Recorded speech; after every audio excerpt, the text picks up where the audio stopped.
Assalamualaikum warahmatullahi wabarakatuh. Perkenalkan, saya Maureen Safira dari IT 0401. Di sini saya ingin menyampaikan mengenai internet dan data center.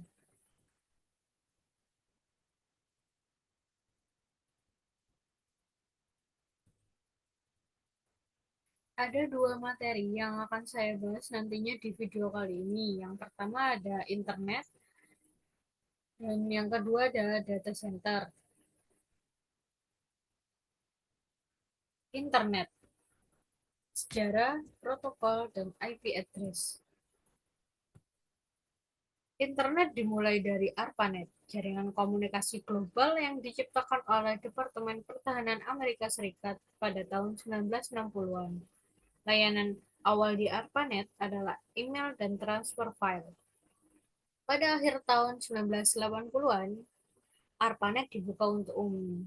Dan pada tahun 1989 sampai 1991, tim Berners-Lee membangun World Wide Web atau WWW dan web browser pertamanya yakni Netspace muncul pada tahun 1994 dan diikuti pada tahun selanjutnya yakni IA dan juga Amazon.com. Google muncul pada Januari 1996. Oleh karena itu, sampai saat ini internet telah menjadi bagian penting dari kehidupan modern, memberikan kemudahan akses informasi, komunikasi jarak jauh, dan masih banyak lagi. Selanjutnya ada protokol, yakni aturan atau standar komunikasi antar komputer maupun antar jaringan komputer merujuk pada protokol yang digunakan untuk memungkinkan komunikasi yang efektif antara komputer atau jaringan yang berbeda. Ada 5 jenis protokol. Yang pertama ada IPX atau SPX, Novel Network, yakni protokol yang dikembangkan oleh Novel Network untuk pertukaran paket data di jaringan yang menggunakan network.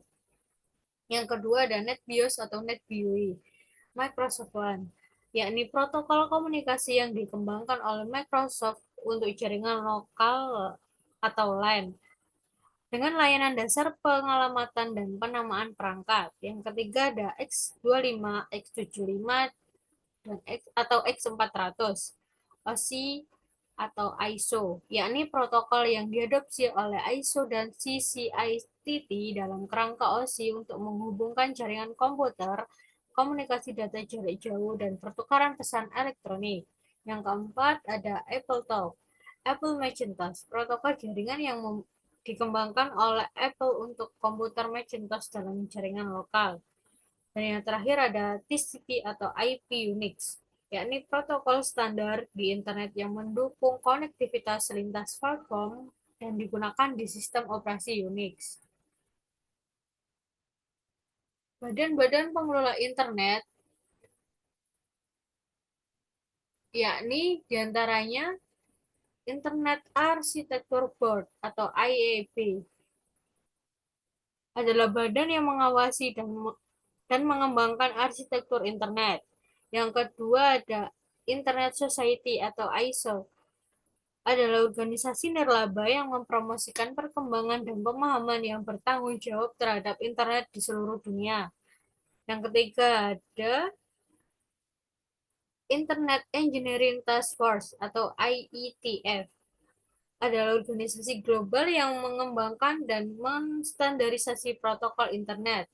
Selanjutnya ada ISAN atau Internet Corporation for Assigned Names and Numbers adalah badan global yang mengatur alamat IP, DNS, dan parameter lainnya yang berkaitan dengan penggunaan internet. Dan yang terakhir ada World Wide Web atau W3C adalah organisasi yang mengembangkan standar dan pedoman teknis terkait WWW. Kemudian ada juga badan pengelola internet yang berada di Indonesia, yakni diantaranya APJI atau Asosiasi Penyelenggara Jasa Internet Indonesia, bertujuan untuk memajukan dan mendorong perkembangan industri internet di Indonesia. Organisasi ini bekerja sama dengan pemerintah, institusi akademik, dan pihak terkait lainnya untuk mengembangkan kebijakan, standar, dan praktik terbaik dalam pengelolaan dan pemanfaatan internet di Indonesia. Yang kedua ada ITNIC, yakni Indonesia Network Information Center.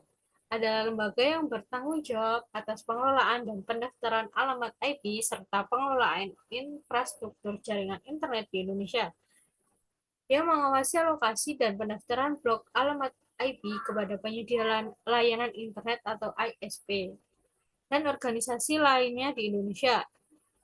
ITNIC juga berperan dalam mengembangkan dan memelihara infrastruktur jaringan internet di tingkat nasional. Kedua organisasi ini bekerja sama dengan badan pemerintah dan lembaga lainnya untuk memastikan akses internet yang luas, aman, dan berkualitas tinggi bagi masyarakat Indonesia. Selanjutnya ada IP address. IP address terdiri dari network ID dan host ID. Pembagian ini memungkinkan identifikasi jaringan tempat host berada dan memberikan identitas unik kepada setiap host dalam jaringan. IP address panjangnya 32 bit dan digunakan dalam protokol TCP atau IP. Contohnya adalah 192.168.10.1, di mana 192.168.10 adalah network ID dan 1 adalah host ID. Broadcast ID adalah IP address terakhir dalam suatu network. IP address mempunyai 5 kelas, yakni kelas A, menggunakan bagian pertama alamat IP untuk menunjukkan jaringan, dan sisanya menunjukkan host. Rentang nilai oktet pertama adalah 1 hingga 126. Kemudian kelas B, menggunakan dua bagian pertama dalam IP untuk menunjukkan jaringan dan dua bagian terakhir untuk menunjukkan host. Rentang nilai pada oktet pertama adalah 128 hingga 191. Kelas B ini cocok untuk jaringan dengan jumlah host yang sedang. Kemudian ada kelas C, menggunakan tiga bagian pertama alamat IP untuk menunjukkan jaringan dan satu bagian terakhir untuk menunjukkan host. Rentang nilainya dari 192 hingga 223. Kelas C paling sering digunakan dalam jaringan kecil hingga menengah. Yang selanjutnya ada kelas D, digunakan untuk multicast, yang memungkinkan pengiriman data kepada kelompok penerima secara bersamaan. Rentang nilainya dari 224 hingga 239. Dan yang terakhir ada kelas E, yang digunakan untuk penggunaan eksperimental atau reservasi dan jarang digunakan secara umum. Rentang nilainya 240 hingga 255. Kelas D dan E sangat jarang dipakai. Kelas D dipergunakan untuk alamat-alamat multicast dan kelas E dipersiapkan untuk sarana eksperimen.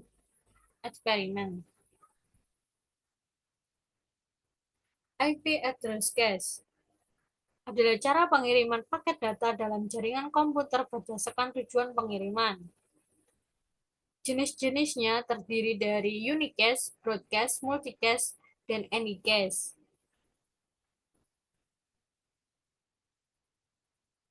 Unicast mengirimkan paket data dari satu pengirim ke satu penerima secara langsung, yakni one to one.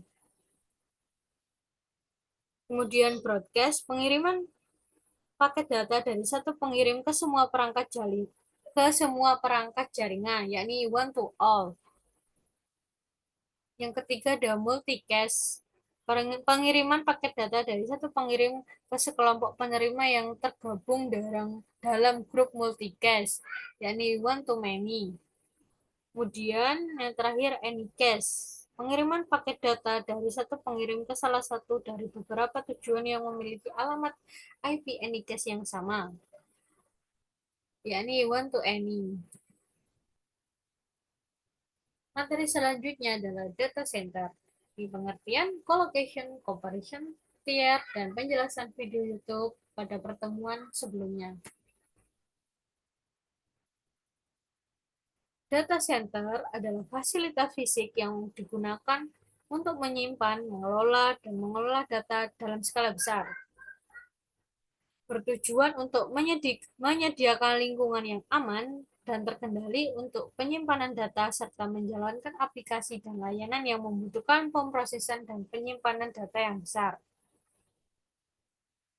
Infrastrukturnya meliputi perangkat keras dan lunak yang diperlukan untuk mengolah data, berkeamanan menggunakan kontrol akses fisik, sistem keamanan jaringan, dan enkripsi data. Redundansi menggunakan sumber daya cadangan untuk mencegah downtime. Kemudian, di skalabilitas harus mampu mengakomodasi pertumbuhan data dan permintaan layanan. Dalam segi efisiensi energi, baiknya mengoptimalkan penggunaan energi untuk efisiensi operasional. Kemudian ada colocation dan komponen. Colocation adalah layanan di mana perusahaan menyewa ruang fisik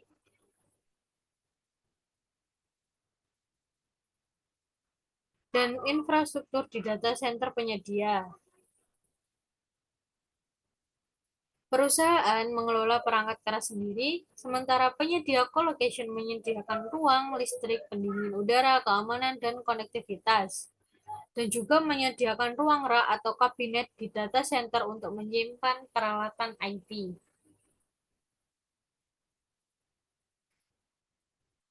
Colocation memiliki keamanan tinggi dan perlindungan fisik yang kuat.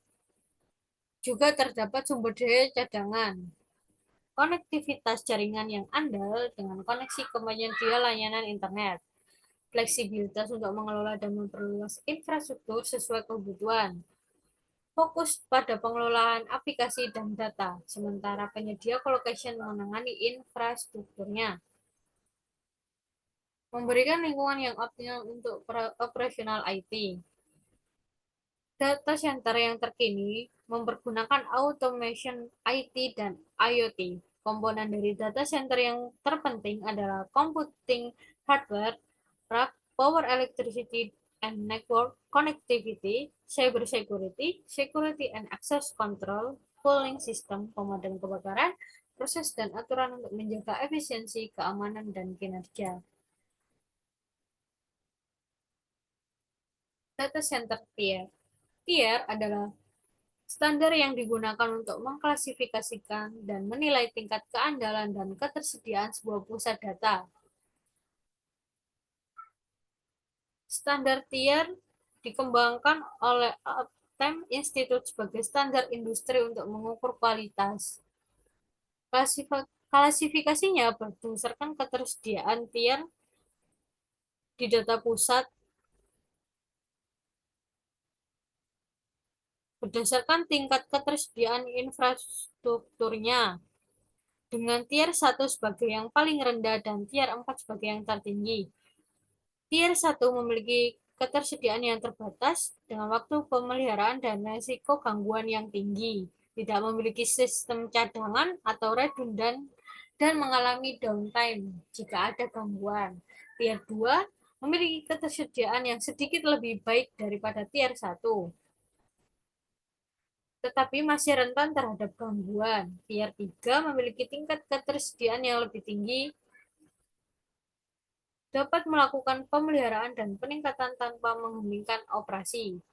Dan terakhir, tingkatan tier ada tier 4, memiliki tingkat ketersediaan yang paling tinggi dengan redundansi yang lengkap di semua sistem, dapat melakukan pemeliharaan tanpa downtime dan memiliki cadangan ganda.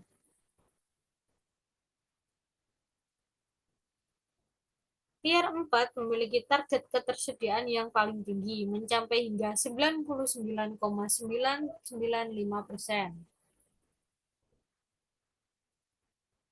Pemilihan tier data center harus didasarkan pada kebutuhan bisnis, tingkat ketersediaan yang diinginkan, dan ketersediaan anggaran. Base Data Center Tier. Secara umum, biaya investasi dan biaya operasional pada data center sesuai dengan tingkatan tiernya. Jadi, semakin tinggi tiernya, maka semakin besar biaya yang dikeluarkan. Kondisi idealnya, setiap jam kantor yang beroperasi menggunakan data center tier 1 sampai tier 2 di gedungnya. Kemudian jika dibutuhkan penempatan perangkat IT cadangannya di sebuah penyewa fasilitas, maka data center tier 3 jawabannya. Dengan demikian, beban pengeluaran modal dapat lebih optimal dalam hal pencapaian kontinuitas aktivitas operasional dalam jangka panjang. Selanjutnya ada explaining YouTube video pengenalan lingkungan kantor bisnet. Materi slide ini sudah ada di PPT yang diberikan oleh dosen di pertemuan sebelumnya. Inti dari penjelasan video pengenalan lingkungan kantor Bisnet adalah bahwa Bisnet Techno Village merupakan lokasi yang menyediakan fasilitas untuk desainer yang terlibat dalam transformasi bisnis digital, internet, dan cloud computing. Mereka memiliki gedung kantor dan gedung data center dengan standar keamanan yang tinggi. Fasilitasnya meliputi ruang fasilitasi mentoring, ruang power dengan sumber listrik backup, ruang penyimpanan perangkat customer, jalur kabel terpisah, area coach untuk pengaturan rak pelanggan, serta ruang-ruang khusus seperti tech space dan office. Bisnet Techno Village juga memiliki komitmen untuk melayani pelanggan dengan dukungan 24 jam. Selanjutnya juga explaining YouTube video pengenalan tentang data center Google. Video tersebut menjelaskan tentang pentingnya data center dalam layanan internet. Google memiliki tim yang mengelola data center di seluruh dunia. Mereka fokus pada keamanan, privasi, dan efisiensi. Data center Google dilengkapi dengan lapisan keamanan tinggi dan teknologi pendinginan yang inovatif. Mereka menggunakan rak khusus untuk optimalisasi performa. Google juga memiliki proses ketat dalam pengelolaan driver server. Mereka terus berinovasi dan mencoba cara baru dalam menjalankan data center mereka. Itu tadi sedikit penjelasan mengenai materi internet dan data center yang saya sampaikan dalam video kali ini. Sekian, terima kasih. Wassalamualaikum warahmatullahi wabarakatuh.